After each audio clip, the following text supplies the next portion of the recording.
now Gene starts with a film about a hard-boiled London gangster. The movie is called A Long Good Friday, a new English film that introduces us to one of the most unforgettable gangsters you'll ever meet. That's Harold Shand, who's got his fingers in all sorts of pies, trying, as the film opens, to put together a big real estate deal with some Americans. To show his clout, Harold takes the visiting Americans to lunch at his fancy English pub.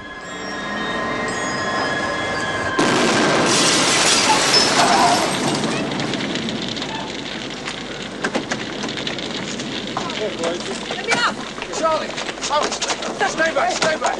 It might still be dangerous. Stay back!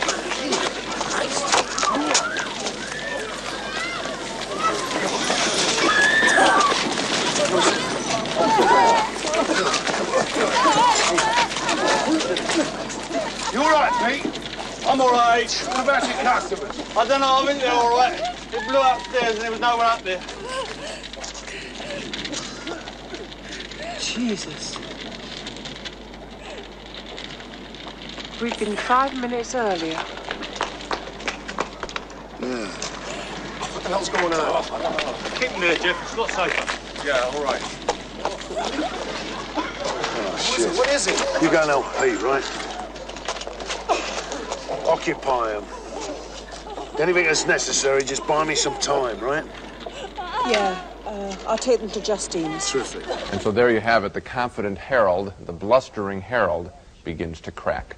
Someone is trying to embarrass him, blow him away, and he doesn't know who it can be.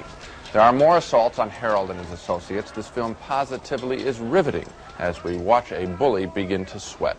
But Harold doesn't give up easily, and like so many detectives in other mystery stories, Harold begins rounding up the usual suspects.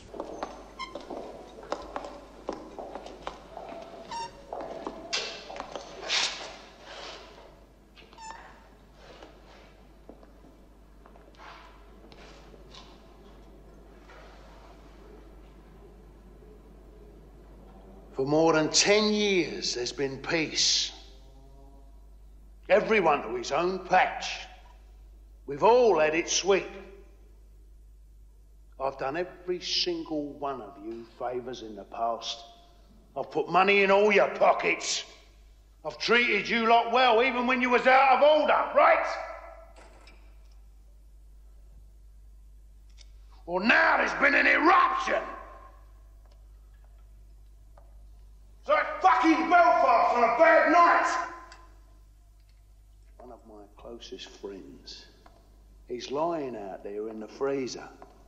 And believe me, all of you, nobody goes home until I find out who done it and why. Harold, believe me, look, if I knew, I'd say. You will not forget Harold Shand. That's the ultimate pleasure of The Long Good Friday. His thick English accent takes a while to understand. I missed a few lines at the beginning. But his stiff pride, his bullying, and his newfound fear through this picture are immediately recognizable. Bob Hoskins plays Harold Shand, and this is the kind of performance that wins awards, lots of awards. This is one of the best films I've seen in a long time. I agree with you about Hoskins. I agree, too, and I'm glad you said the accent's a little thick sometimes. The one word that American viewers are going to have to pick up on is the word grass, which means informer. And unless you know that, you're going to miss a lot of this movie. But apart from that, it's a great film. You know, we went through all kinds of films about gangsters. We've had great melodramas and films like The Godfather and all that where they're sort of stylized figures. This guy looks like he could really exist. It's that he's not particularly good looking. He sort of feels trapped in that suit every time you see him. I kept thinking of a bulldog in that suit.